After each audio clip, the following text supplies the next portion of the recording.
Souvenez-vous du 17 décembre dernier, quand le directeur d'un magasin de l'avenue Philippe-Auguste à Paris avait exhibé un revolver face à des personnes manifestant contre le génocide à Gaza et qui a refusé au début de remettre aux policiers son arme malgré leur sommation.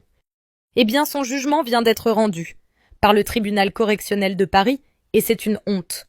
En effet, il n'a été condamné qu'à 5 mois de prison avec sursis et l'interdiction de port d'armes pendant 5 ans. Il doit également payer 1 000 € de dommages et intérêts et 500 € de frais de justice à chacun des 2 manifestants contre lesquels il avait exhibé son arme placée à la ceinture.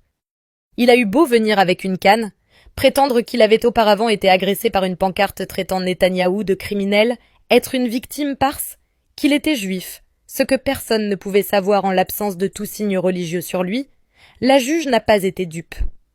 Encore indigné que les manifestants puissent crier « Israël tue », il a tenté de se défendre en affirmant qu'il avait eu peur de la manifestation, mais a dû reconnaître que ni son magasin ni lui-même n'avaient jamais été agressés. Maître Elsa Marcel, l'avocate des 2 parties civiles, a vivement dénoncé cette tentative d'inverser les rôles, son instrumentalisation de l'antisémitisme, tout comme ses déclarations contradictoires lors de sa garde à vue. Elle a souligné le caractère insupportable de ces méthodes, consistant à dissuader les gens de manifester et constituant une entrave à la liberté d'expression.